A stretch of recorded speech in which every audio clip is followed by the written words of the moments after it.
Bueno, no sé. Bien, ¿cómo está hoy? Hoy, miércoles, se va a ver. Entonces, ¿qué va a hacer? No, me toca. No,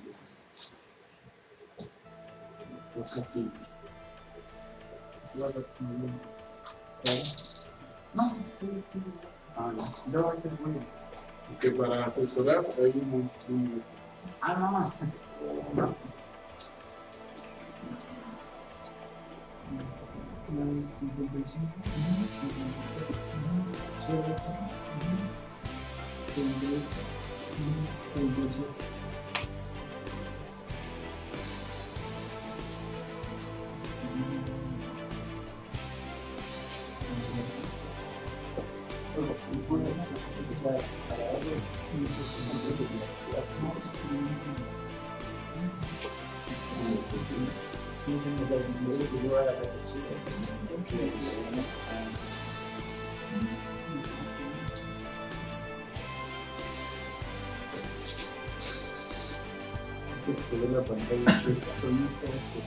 Estoy empezando, no, ahorita estoy subiendo un video, y ya después del video corto ya presento. Sí, pero dile que ya puede empezar a checar, si hay un video es porque ya, un video musical de la Sonora Santanera.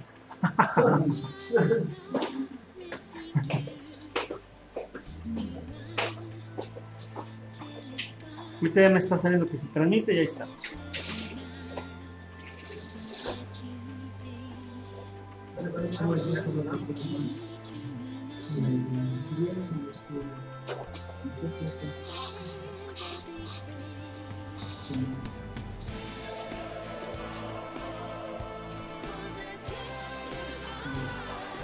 Sí estaba chocona la pantalla, ahorita que estaba ajustando la cámara.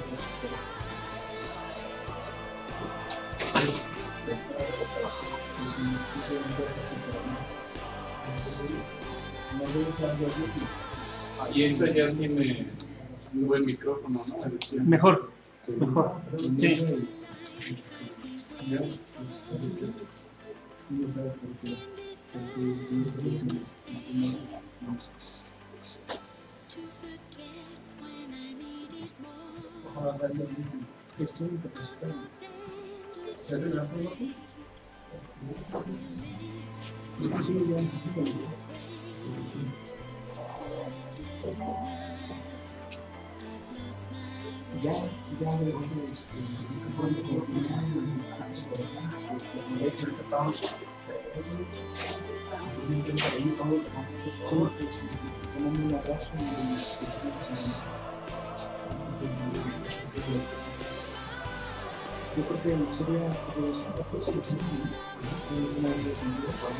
Ah, perdón, antes de que...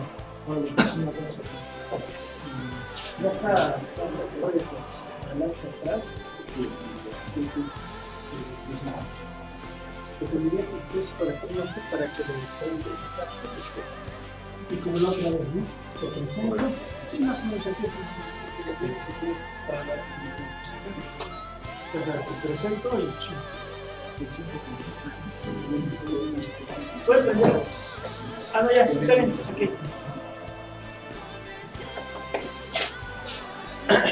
¿Sí?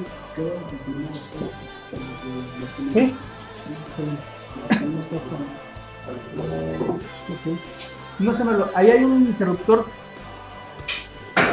Abajo. Ese. Ahí donde dice que esté prendido, que se quede prendido. No en automático ni en auto, sino. Ahí está. Ok. Sale, pues.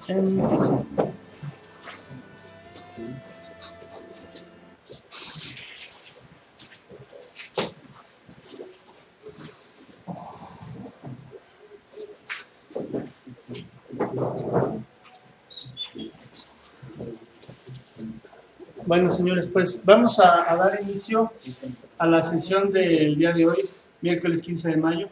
Gracias por su presencia a los que nos siguen en su casa, en la red. Hoy, dando continuidad a los temas de pediatría, vamos a revisar el tema sobre pie equinovaro ducto congénito. Nos lo va a presentar el doctor Silvestre Fuentes Figueroa, quien amablemente aceptó nuestra invitación. El doctor Fuentes es egresado de este conjunto hospitalario.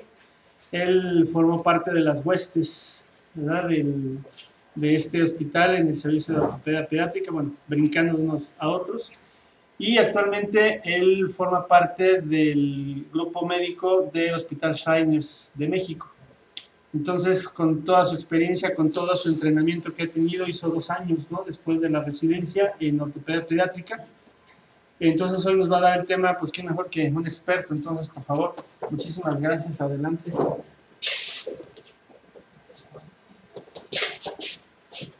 Muy buenas tardes, doctor Solano. Le agradezco el haberme invitado a compartir esta plática de un trabajo y una revisión que se realizó aquí en el hospital. Entonces, es la experiencia en el manejo del pie equinovaro adulto congénito en el Hospital de Ortopedia, aquí en Magdalena de las Salinas, el doctor Victorio de la Fuente Narváez, ahora así es llamado.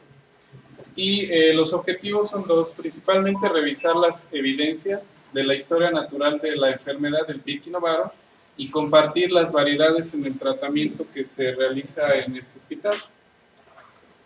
Empezamos por definir la enfermedad.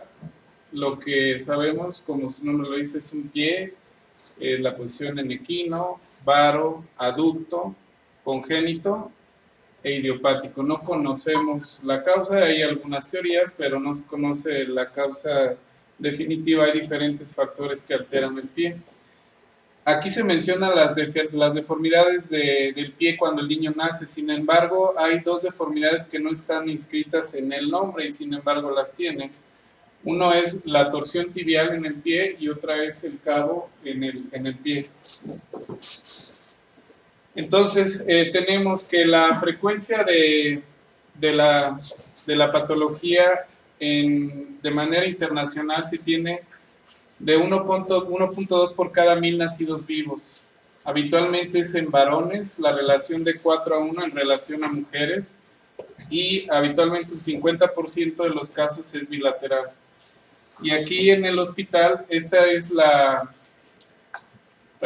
digamos que la frecuencia de la enfermedad. Lo comparamos con la displasia del desarrollo de cadera debido a que es la enfermedad congénita más frecuente en ortopedia pediátrica. Y tenemos que consultas por año fueron 824 de la displasia de cadera y 642 del pie equinovaro.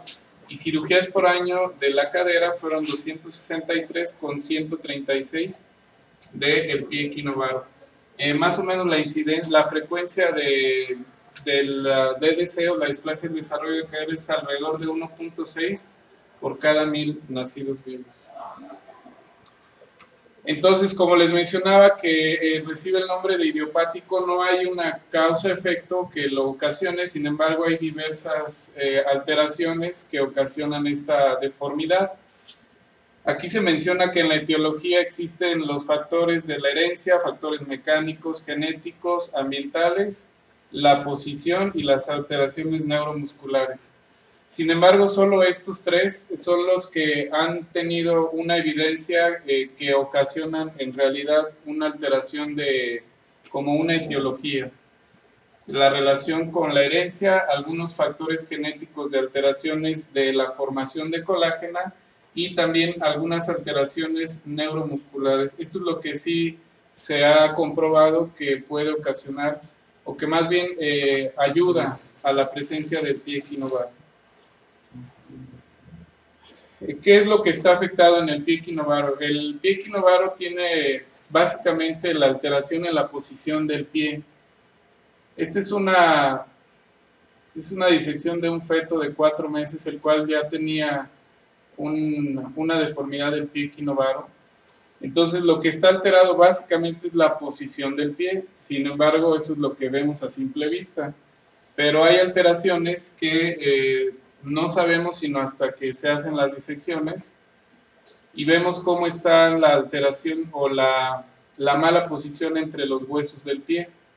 Entonces vemos cómo en la parte medial es donde se encuentra la mayor alteración y ahorita vamos a ver otras cosas que es importante.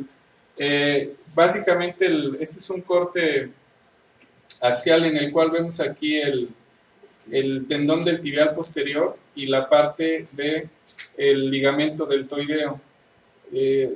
Aquí teóricamente debe de estar el astrágalo, pero está la parte de la tibia en contacto con el escafoides. Entonces vemos que esto es lo que podemos ver a simple vista, y las dos partes que les mencionaba, el tendón del tibial posterior y el ligamento deltoideo, son los que más se encuentran afectados, y aquí vemos la mala orientación de los huesos a nivel del pie. Entonces aquí tenemos digamos que un corte de un pie sano, en lo cual vemos aquí la parte del ligamento deltoideo y el tibial posterior. Y como les mencionaba, en un niño con pie equinovaro, el tibial posterior tan engrosado y la parte del ligamento deltoideo. Entonces se han hecho varios experimentos, varias disecciones en relación a ver qué es lo que está afectado en el pie equinovaro. Y aparte de la deformidad que hay en el medio pie, también aquí hay una alteración en el tendón de Aquiles. Vemos aquí cómo es la conformación de un pie normal. Este es un corte sagital de un pie. Y aquí vemos cómo está el tendón de Aquiles en un niño con pie equinovaro. Entonces, esas son básicamente las alteraciones más o menos macroscópicas. Pero esto es de lo que ha venido a demostrar realmente cuál es la alteración que hay a nivel de la musculatura del pie equinovaro. Este es un corte, una preparación en el cual aquí vemos las miofibrillas de tejido muscular, y vemos aquí una infiltración de una fibra de colágena. Esta infiltración de esta fibra de colágena distorsiona todo el panorama de lo que es un tejido muscular. Sin embargo, también ayuda a la cuestión del tratamiento. Aquí vemos cómo esta es la imagen esta es una disección de un niño que tenía un pie equinovaro unilateral. Entonces este es el músculo de los gemelos sano y este es el enfermo. Vean cómo está el tamaño uno con otro. Estos son los datos de un estudio que se hizo aquí en el hospital, en el cual se buscaba ver cuál era la relación de las alteraciones musculoesqueléticas en los pacientes con pie equinovaro. Y entonces se vio que la alteración más relacionada era alguien que también tuviera pie equinovaro, posteriormente los que tuvieran displasia de cadera, labio paladar hendido y distrofia muscular. Y otra de las cosas que se encontró es que en las mamás se vio que eran igual de relacionado que con los hermanos la relación que había del pie equinovaro de un familiar. Entonces esto es algo que se encontró nuevo, o sea, que quiere decir que habitualmente los varones es a quien les da o quienes sufren de pie equinovaro. Sin embargo, quienes son mujeres tienen más probabilidad de que sus niños tengan alguna alteración de pie equinovaro. ¿Cómo se clasifica el pie equinovaro? El pie equinovaro se clasifica de diversas maneras. Esta es una clasificación muy sencilla, en la cual vemos que se demuestran varias alteraciones del pie. Se valora el pliegue posterior, que es este sitio de acá, la parte del equino que tiene el pie. Aquí tocamos el talón y vemos si está o no vacío el talón. También se ve la curvatura lateral, que es esta parte, el pliegue medial, que es esta zona, y la cobertura de la cabeza del astrágalo, que es al palpar la parte lateral. Obviamente el astrágalo está luxado. Entonces es muy sencilla, porque a cada uno de estos puntos se le da el 0 cuando es normal, 0.5 cuando es moderado y 1 cuando es severo. pero es algo subjetiva porque es en la valoración que tiene la persona que lo hace. Esta es otra clasificación que es más objetiva, en la cual se muestra por grados el equino, la parte del varo, la parte del aducto y la parte, el aducto que tiene el pie. Entonces aquí va por grados, entonces el puntaje nos hace más objetiva la escala. Sin embargo, se ha comprobado en algunos estudios que es difícil reproducir la parte del cabo y la parte del aducto en relación a los grados. ¿Cómo valoramos un pie equinovaro radiográficamente? Este no es un error. Como ya conocemos cuál es la alteración del pie equinovaro, nosotros estamos obligados a tomar una radiografía de las caderas, porque aproximadamente el 35% de los niños que tienen pie equinovaro tienen alguna alteración en las caderas, básicamente displasia del desarrollo. Entonces, eso es lo que pedimos del pie realmente. Ya sabemos que en el pie equinovaro vamos a tener paralelismo en la relación astrágalo-calcánea en ambas radiografías, pero esto no nos va a ser útil para saber qué tratamiento debemos de hacer. En realidad lo que es más útil es detectar de manera oportuna alguna alteración en la cadera. ¿Cuáles son los objetivos del tratamiento del pie equinovaro? El objetivo principal pues es corregir la deformidad, mantener la movilidad, que el pie sea plantígrado, que se pueda facilitar el uso del calzado, y bueno, esto ya sería demasiado, pero se logra con algunos métodos. La buena apariencia. Entonces los tipos del tratamiento del pie equinovaro son dos. El primero es conservador o no quirúrgico, que es mediante el método de Ponseti, y el otro es de manera quirúrgica. Entonces vamos a revisar de manera breve cómo es el método de Ponseti. Ha sido muy difundido y ha sido bien comprobado cómo se debe de realizar. Incluso, bueno, está el manual para ir realizando los procedimientos. En el mismo manual lo menciona que se pone de manera, digamos, didáctica, que se va a reducir el cabo o alguna deformidad. Sin embargo, las deformidades se van reduciendo de manera simultánea. No se puede mover un hueso sin mover el de al lado. Entonces esto se va corrigiendo de manera simultánea. Pero los pasos sí son importantes. La parte que les comentaba del cabo que tiene el pie, que es el arco incrementado en la parte del medio pie, se logra reducir poniendo el pie en supino, como dice aquí, y aquí está un dedo en la parte del astrágalo, no para tratar de reducir, solamente para tener un apoyo y que nosotros logremos poner orientado el medio pie con el retropié. Aquí tenemos un ejemplo de un paciente que se logró la secuencia de todo el tratamiento.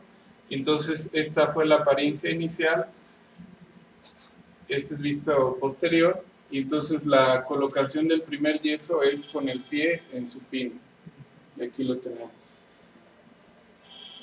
Para la colocación del segundo a cuarto yeso, que se va corrigiendo el aducto y el varo, entonces ahí ya tenemos que, ya que alineamos bien la parte del antepié con el retropié, con la primera posición, vemos que el astrágalo entonces se vaya reduciendo, más bien que el mediopié se vaya trasladando hacia donde está el astrágalo, hacer congruente esta articulación. En ocasiones el primer yeso se pone 2 veces porque no se logra en una sola posición poner, ya para el segundo lograr reducir el astrágalo.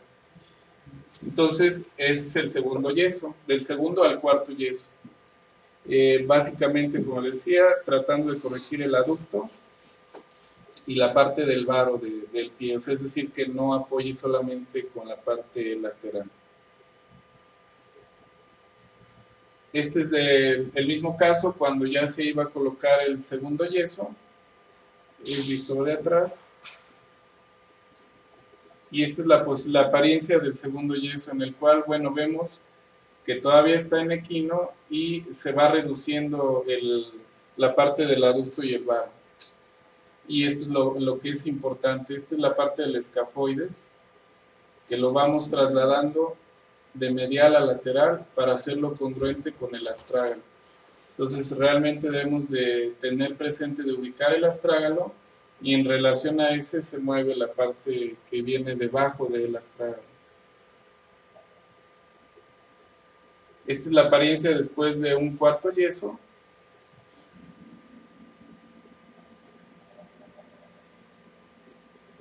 Y vean aquí como ya el pie ya no está trasladado hacia lateral, ya se va yendo hacia medial, todavía está en equino. Y esta es la vista posterior.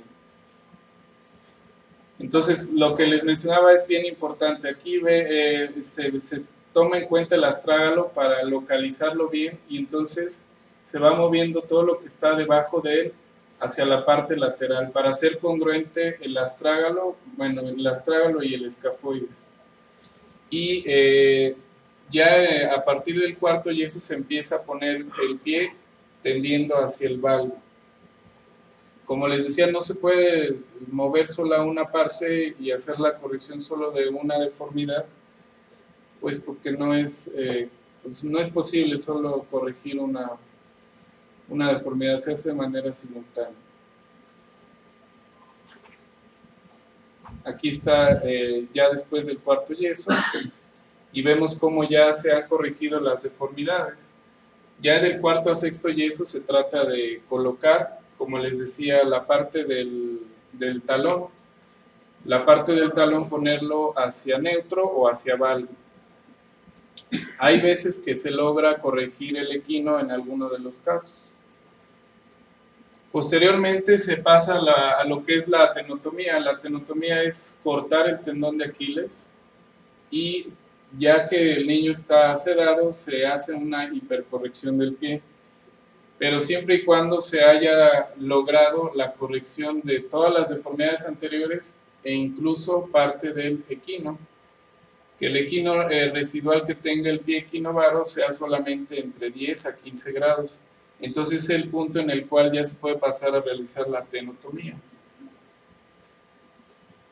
Y este es el ejemplo, vemos aquí como las deformidades ya se han corregido, ya estamos aquí en quirófano. Y entonces lo que se hace es de medial a lateral cortar el tendón para después hipercorregirlo. O sea, lo ponemos hacia valgo la parte del talón y talo en la parte del retropie. Posterior a esto, el niño requiere de usar ortesis desde que sale más bien desde 6 semanas después de la tenotomía hasta los 4 o 5 años, que es cuando se considera que la deformidad ya no va a ser reversible. Antes de ese tiempo, la deformidad, cuando no hay un estímulo corrector, la deformidad se dice que tiene cierta memoria, entonces el pie regresa a como nació. Por eso es el uso de las férulas.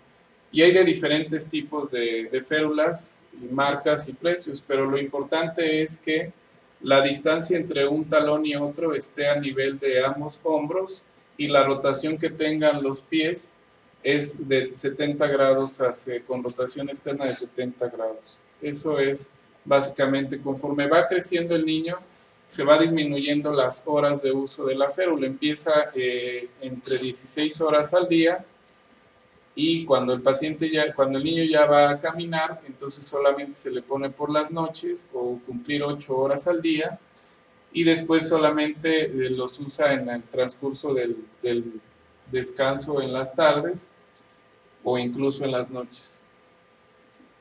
Este es el otro método de tratamiento, el tratamiento quirúrgico.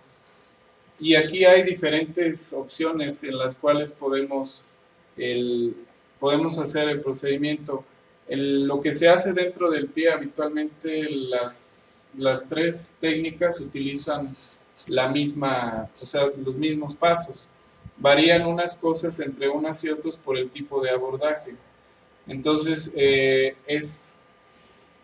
en muchas ocasiones se menciona que el cirujano debe de hacer la que mejor esté habituado. Sin embargo, para el pie equinovaro yo creo que no es correcto, porque hay algunas técnicas en las cuales tienen mayor tendencia a recidivar, y eso es por el tipo de incisión cutánea. Entonces, la que teóricamente tiene menos recidiva es la tipo Carroll. Entonces, más que hacer la que hayamos aprendido, creo que debemos de dar un poquito más para el paciente y entonces aprender a hacer otra cosa que le vaya a beneficiar. Entonces, bueno, las técnicas, aquí está descrita la parte de la cirugía posteromedial. Se empieza primero localizando el aductor del hallux, se desinserta y posteriormente a ello se va a localizar el paquete neurovascular. Ya que tenemos localizado el paquete neurovascular, localizamos el tendón del tibial posterior, se refiere, y puede alargarse en este sitio o en la parte más proximal. Pero en secuencia, esto es lo que se debe de hacer en cualquiera de estos procedimientos quirúrgicos. Posterior a esto se hacen las capsulotomías de las articulaciones subastragalina, la astrágalo-escafoidea, la del escafoides con la primera cuña y la primera cuña con el primer metatarsiano. Ese es en la parte medial. Y en la parte lateral, por la parte de subastragalina, más bien por la parte plantar, logramos llegar a la calcáneo-cuboidea para poder liberarla y que también nos permita hacer la corrección. Posterior a ello se realiza la apertura del nudo maestro de Henry, que es el engrosamiento de la vaina de los flexores cuando se juntan el flexor común con el flexor del hallux, el flexor propio del hallux. Se abre y hay veces que se requiere hacer fasciotomía plantar, cuando el pliegue plantar pues está muy prominente. Y posteriormente nos vamos a la parte de atrás, en la cual se hace un alargamiento del tendón de Aquiles, y ya que tenemos el alargamiento del tendón de Aquiles, tenemos expuesta la cápsula posterior, entonces por ahí hacemos la capsulotomía posterior para que logremos ya entonces liberar todos estos sitios en los cuales se deforma el pie y entonces lograr corregirlo. Hay algunos que yo en particular sí prefiero poner un clavillo para tener congruente lo que es el escafoides con el astrágalo, y podemos entrar desde la primera cuña para lograr fijar toda esta parte medial. Hay algunas precauciones que se deben de tener para el procedimiento quirúrgico para evitar la sobrecorrección o que el pie esté ahora al contrario, en plano, valgo o pronado. Y es respetar estas estructuras. Primero el ligamento interóseo, que está entre el astrágalo y el calcáneo, la cápsula calcánea, astrágalo-calcánea medial. Esto habitualmente no lo tocamos porque es el recorrido donde pasa el paquete neurovascular. Como les comentaba, lo buscamos, lo referimos, y este sitio habitualmente no es abordado. Entramos por la articulación subastragalina en este sentido. Y otro es el retináculo de los flexores. A nivel de donde está el ligamento deltoideo, se prefiere no abrirlo por completo. Entonces, aquí tenemos la información que se tomó hasta finales del año pasado, en la cual se hizo la revisión de qué tratamiento se hacía en los pacientes con pie equinovaro aquí en el hospital. Y se hizo una comparación del año 2007 con el año 2012. En el año 2007 hubo 114 pacientes y en el año 2012 96 pacientes con diagnóstico de pie equinovaro. Entonces tenemos aquí una gráfica en la cual viene escrito, aquí cada uno es la edad, empezando de los 0 a los 2, 5, 7 meses hasta llegar al año de edad, y luego ya vienen 2 años de edad, 3 años, etc. Este es el año en el cual, la edad en la cual se recibió a los pacientes, y lo comparamos con la del 2012, en la cual el año de edad de recepción fue diferente. Aquí se ve muy claro cómo los primeros meses fueron cuando hubo mayor ingreso de los pacientes, hasta los 7, hasta el año de edad es donde vuelve a haber un pico. y luego vuelve a haber otro pico a los 5 años de edad. Habitualmente estos casos ya son por recidivas. Pero entonces tenemos, bueno, aquí se comparó lo que es el género, 29% fueron mujeres y 71% hombres en el 2007. Y en el 2012, 43% mujeres, 57% hombres. Incrementó la proporción de las mujeres con Piecky Novaro. Aquí está el lado afectado. En el 2007, 34% fue bilateral y también del lado derecho y 32% izquierdo. Más o menos una proporción similar en los tres. Y en el 2012 el 31% fue bilateral, derecho 29% e izquierdo 40%. Y esta que es la gráfica de lo que se hacía en el 2007.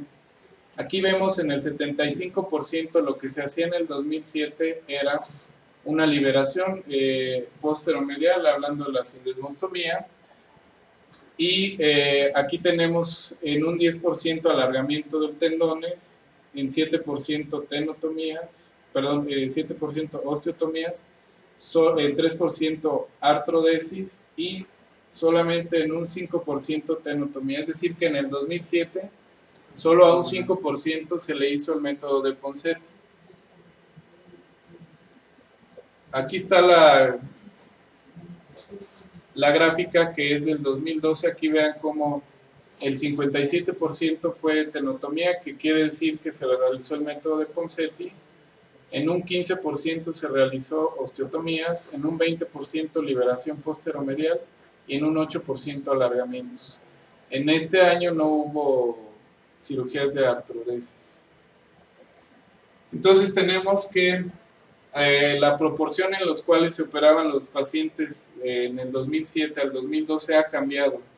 Ha cambiado gracias al conocimiento de la técnica de Ponseti, pero además del conocimiento de tener la inquietud de querer aprender más, de querer hacer más por los pacientes y además de una manera mucho más sencilla. Entonces, lo que se realizó en el hospital es evaluar, ¿no?, qué es lo que estábamos haciendo, y evidenciamos que lo que se está haciendo de manera más reciente, casi en un 60%, es el método de Ponseti. Sin embargo, como verán las imágenes de la secuencia de la colocación de yesos, esto implica más tiempo, esto implica que se tenga el apoyo por parte de las instalaciones para poner el yeso, y también la cuestión de citar a los pacientes de manera más frecuente. El yeso se cambia cada semana. Entonces, cada semana vamos a tener a un paciente para verlo durante 6 semanas en promedio y después hacer la tenotomía. Hay una asociación que es la Asociación Internacional del Piecky Novaro, en la cual se encarga de certificar de manera hospitalaria o de manera individual a las personas que están realizando este método. Esto solamente es comentarlo para saber que hay algo que nos mide, ¿no?, que hay algo que nos dice si lo estamos haciendo bien o no lo estamos haciendo bien.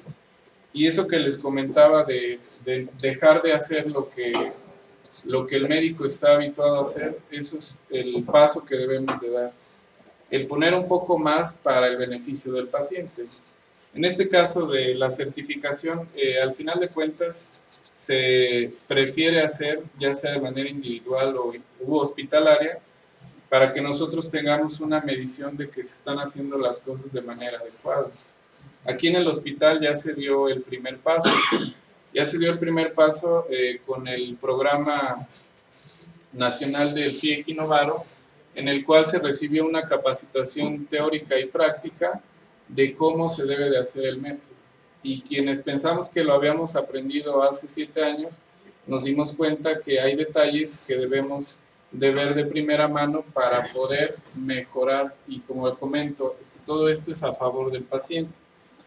Entonces, este es el primer acercamiento para la certificación, y posteriormente se podrá realizar la certificación hospitalaria para que se pueda dar algún apoyo, ya sea científico o en materia de la cuestión de algunos instrumentos que se utilizan para el tratamiento.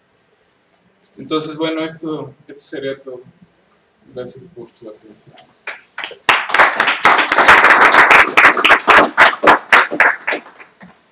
Pues, si tienen Preguntas, alguna señores. Preguntas, comentarios, alguna aportación que tengan.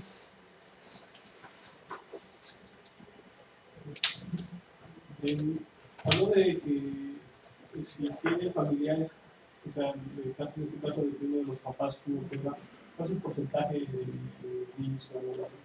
El porcentaje no se tiene, solamente se contabilizaron a los niños con Piecky-Novaro qué familiares tenían este antecedente. Y entonces se vio que la literatura habitualmente habla de que los hermanos o los papás son los que tienen este antecedente. Aquí en el hospital, bueno, en la población que vimos aquí, aparte de los hermanos, se vio que el 7% era, perdón, el 12.5% de los niños con Piecky-Novaro tenían a la mamá con el antecedente de Piecky-Novaro. Eso es algo que nos da una visión solamente local, pero debemos de tener pendiente para cuando se solicita un consejo, ¿no? Como lo preguntas tú hoy, y mi hijo entonces va a tener Piecky-Novaro. Bueno, pues si es mujer, vemos que en este caso, de manera local, sí es más probable que las mujeres que tuvieron Piecky-Novaro tengan más probabilidad de tener un niño que los varones. Pues antes que nada, felicitarte. Me parece una plática bastante interesante y bueno, tú que estás joven, que también estás en este camino de poder contemplar pues, la patología del pie desde el punto de vista pediátrico, fíjate que a mí me llama la atención porque tú mismo lo dices en cuanto a poder certificarnos, en cuanto a poder saber si esto realmente tiene un peso específico o no, para saber si lo estamos haciendo bien o no. Nosotros, desafortunadamente, tenemos que medirnos contra algo. Ya ves que a veces precisamente están los colegios en el cual tú consideras que tu hospital está haciendo lo mejor, pero la tristeza o el éxito es cuando ya te mides en un colegio y te dicen, creo que por ahí vas, pero no es la manera de cómo estás abordando el problema. Y esto, para mí, tiempo atrás, así lo veíamos en las patologías que están en este tipo de hospitales, que son hospitales de concentración, en donde te llegan muchos pacientes con Piecky-Novaro y que de alguna manera nosotros pasamos por esa residencia y veías a ese niño con esa deformidad y en aquel tiempo decías, vamos a hacer esta técnica química porque es lo más recomendable. Pero te das cuenta con el paso de los años que dices, no, por ahí no es. O sea, ya alguien por otra parte del mundo dijo que esto se puede resolver de una manera conservadora. Entonces mi pregunta es, ¿por qué del 2007 que empezaste a revisar esto y llegas al 2012 te das cuenta que ahora cambia la forma del tratamiento? Ahora ya no es la parte quirúrgica, sino ahora ya todos van sobre un manejo conservador como es la técnica del concepto. ¿Por qué es eso? ¿Porque ascendió la curva química o has visto que los resultados no fueron los mejores para esos pacientes en este tipo de hospitales y ahora tienes que regresar para volver a retomar lo que ya se está midiendo en otros hospitales del mundo y dices, tenemos que volver a empezar a manejar al niño desde un punto de vista conservador y no tener esos pies que en pacientes adultos pues ya es un pie ya muy complicado y que mecánicamente, bueno, pues te van a condicionar problemas ya no tanto de pies, sino de las rodillas, de las caderas y de la misma columna vertebral. La cuestión de comparar la cuestión de certificarse, yo creo que es muy bueno para justamente medirnos con otros sitios y mirar los ojos hacia afuera y verificar si lo que estamos haciendo aquí es correcto. se tomó el año 2007 al 2012 porque varios de los que estamos aquí tenemos la oportunidad de ese cambio generacional. Entonces, es una oportunidad muy buena que nuestros maestros se abran a esta posibilidad. Entonces, fue en ese tiempo donde se comenzó a aplicar aquí el método. Por eso fue que se tomó esa fecha. Pero yo creo que básicamente la cuestión de la certificación es solamente ver que estemos haciendo la cosa de manera adecuada. Como vinieron a dar la charla de lo de Piecky Novaro y la cuestión práctica, yo incluso me di cuenta que yo lo aprendí de una manera y 5 años después ya hay detalles que se podían, o más bien que ya se habían mejorado. Entonces, todo va evolucionando y la gente que está más experimentada con esto nos va dando ciertos detalles en los cuales podemos mejorar. No es mejorar para nosotros, no es mejorar para el hospital. Nosotros solamente somos el medio para poder mejorar a los niños. Hay una de nuestras personas que nos siguen que pregunta si hay alguna edad límite para hacer el tratamiento conservador, claro. No hay una edad límite. Afortunadamente se han hecho en algunos casos hasta, en Estados Unidos hasta 14, 15 años, en los cuales el yeso es una cantidad mayor de yesos, el yeso se deja por más tiempo, pero no hay una edad límite. No hay una edad límite. Bueno, hasta ahorita he estudiado hasta los 14 años. No sé, Toledo, si... Ahí yo he hecho de 10, de 8 años. Ríos hizo uno de 14, una niña de 14 años. Y más que la edad, el límite de la edad es el pie mismo. O sea, hay algunos pies que aunque son niños más pequeñitos no corrigen.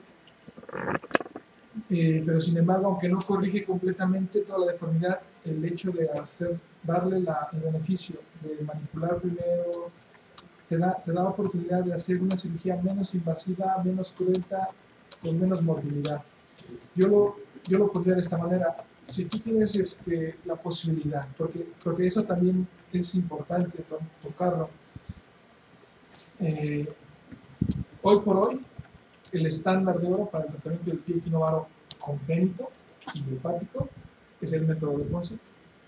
Eso tendría que quedar así como una cosa ya establecida y bien clara.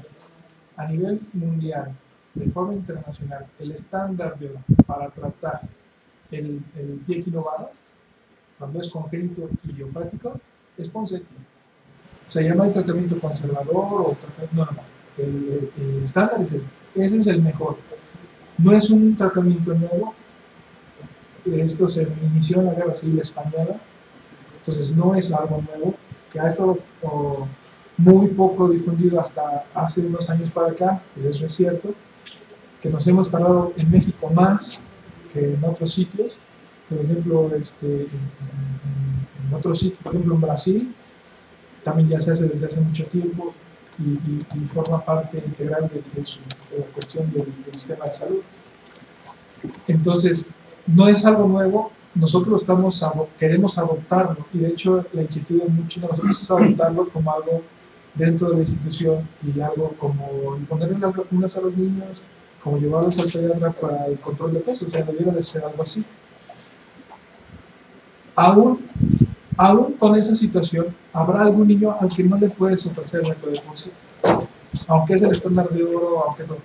Aquí en el seguro, dentro de la institución, no es problema, porque si tienes un niño que viene de la Sierra de Oaxaca, si viene de Chihuahua, si viene de un punto geográficamente muy alejado, y que se tiene que transportar durante mucho tiempo, y que no es ni logística ni económicamente viable para la familia, entonces tú le vas a...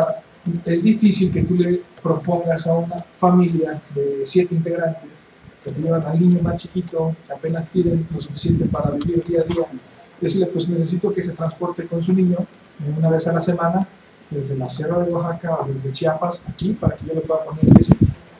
Entonces es bien, o sea, eso no va a ser posible. Entonces ese niño se queda en esa situación. Aquí dentro del Instituto del Seguro Social no tienes problema porque lo internas, lo traes, va a estar aquí 6 semanas, se quedaban 6 semanas con tracción cuando se tenían que reducir las caderas, entonces lo dejas internado 6 semanas, le pones su yeso semana tras semana y cuando terminas le haces su teratomía y lo mandas a su casa 2 meses después, pero corregido todo el problema, sin cicatrices, sin problema de rigidez, que eso también es un problema.